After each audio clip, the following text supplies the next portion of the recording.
Pro wideout and once upon a time Avenger, Deebo Samuel seeks trade. Purdy could be losing one of his most valuable weapons. Here's George Kittle on the fallout. Take a listen. You can't really replace Deebo. I think he's one of the most unique players in the NFL. We're just going to have to build our offense a little bit differently because we won't have that available to us. But Deebo's a hell of a football player. I've loved being his teammate. I've loved sharing the field with him. I love going to war with him. If that is what happens and he is traded, I'll be very sad. Brew, you worried that your Niners are going in the wrong direction? No, not at all. I mean, Really? Look, there were a few years ago I thought Deebo was the best football player in the league. And I thought A.J. 2021 Brown, is the year you're talking about. When he did I thought everything. A.J. Brown was like a poor man's Deebo. Now their relationship obviously is pretty much reversed. But Deebo now, no. I mean, last few years he hasn't been great. Obviously injuries kind of have taken their toll on him. Last year he rushed for like 136 yards, so they'll be fine without Deebo. And they got, if they're healthy, Ayuk back, obviously Kittle. I think Ricky Pearsall, health again, but I liked what I saw from him. Jawan Jennings is back, who is a great number 3 receiver, if that's what he ends up being. And then their running game, you hope it's McCaffrey, but it's going to be productive as long as there's like a decent back in there, it looks like, with Jordan Mason and Guerrero ran for big yards. So the thing to me is they got to be healthy. And if they are, I think they'll be back in the mix. So here would be my concern, Coach, because Brew's right. Deebo Samuel wasn't that productive last year, and neither was the team. The offense wasn't that good. I think that with Kyle's offense, the ability to have all of these guys who are interchangeable pieces, like Kyle Juszczyk can catch passes, and Kittles can block great, and Deebo can do, you line them up anywhere, made them so difficult to defend. Deebo was, along with Christian McCaffrey, the most fungible of those chess pieces. Now we're talking about an older McCaffrey coming off an injury, Deebo being gone, then all of a sudden it's just more of a traditional offense, and that to me would be concerning. Yeah, there's a little bit of a fallacy that guys are irreplaceable, and teams are filled with talented players that people said couldn't replace somebody else there, and that's just the reality of where we are.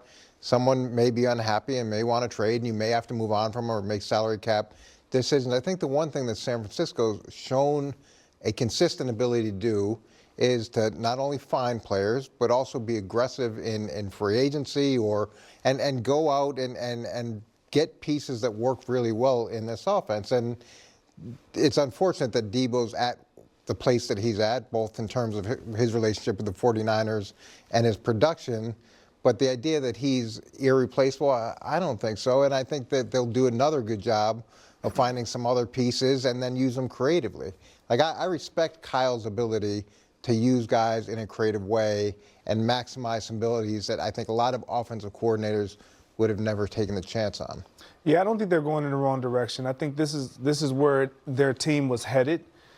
When I look at Deebo, I'm not even so much of the thought that it was Kyle Shanahan not using him in the fashion of what we once saw him being utilized, more than it was Deebo Samuel not really wanting to play that role any longer. I agree with that. I think that was probably more of what it was. And so if he's just going to be a traditional receiver, well then, yeah, you can let him go.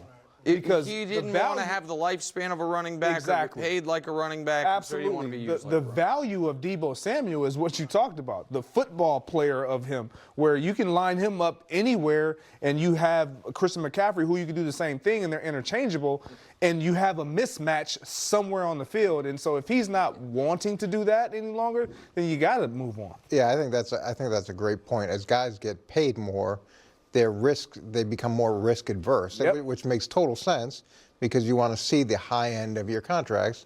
And when you're taking those extra hits and putting yourself in vulnerable spots, it doesn't make a lot of sense from a career perspective. Also, we knew this was coming the moment they gave Ayuk that deal. Right. When you spend your first pick on Pearsall, you sign Jawan Jennings the offseason before, and then you pay Ayuk. We all said remember at last year's draft, they evidently called around the league like, who do you want to trade for, Deebo or Ayuk? Remember? Yeah. And so his offensive line was bad. He got sacked. You saw the stats. 42. He was sacked twice as much as Cam, 42 to 22, almost twice as much.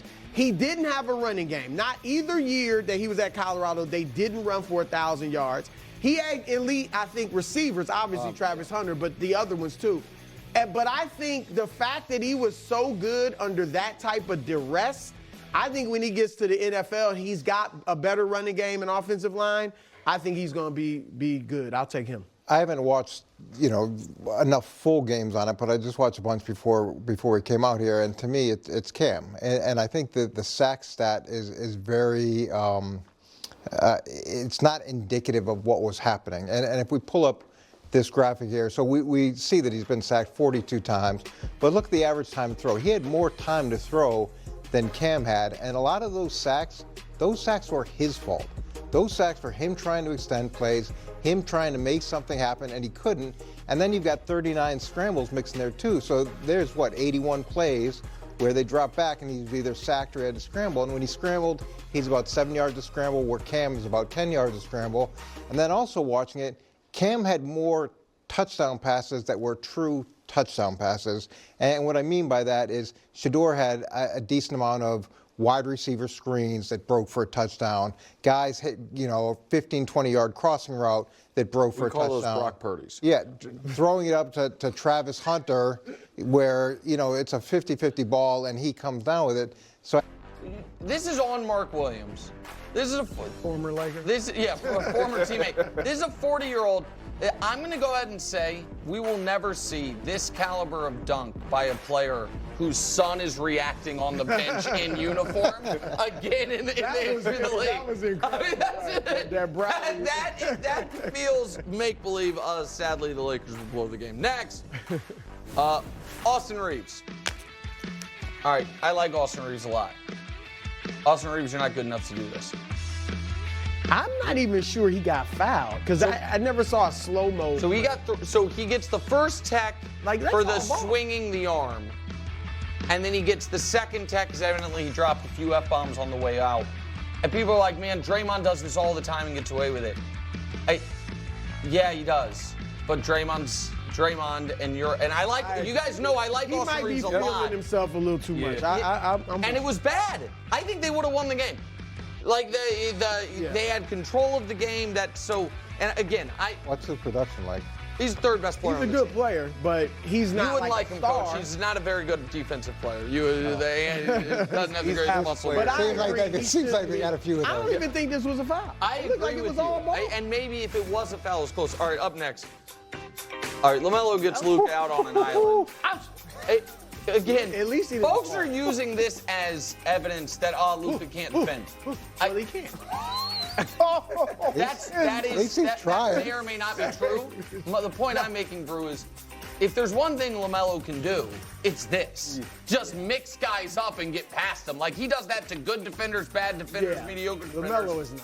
Yeah, and this was, hey, LaMelo, listen, that right there, I checked Stats Inc. That's the 7th winning play of LaMelo's entire career. And finally, LeBron gets 2 chances to tie the game, misses both. This is a great look That's here. a great look. And he's just short.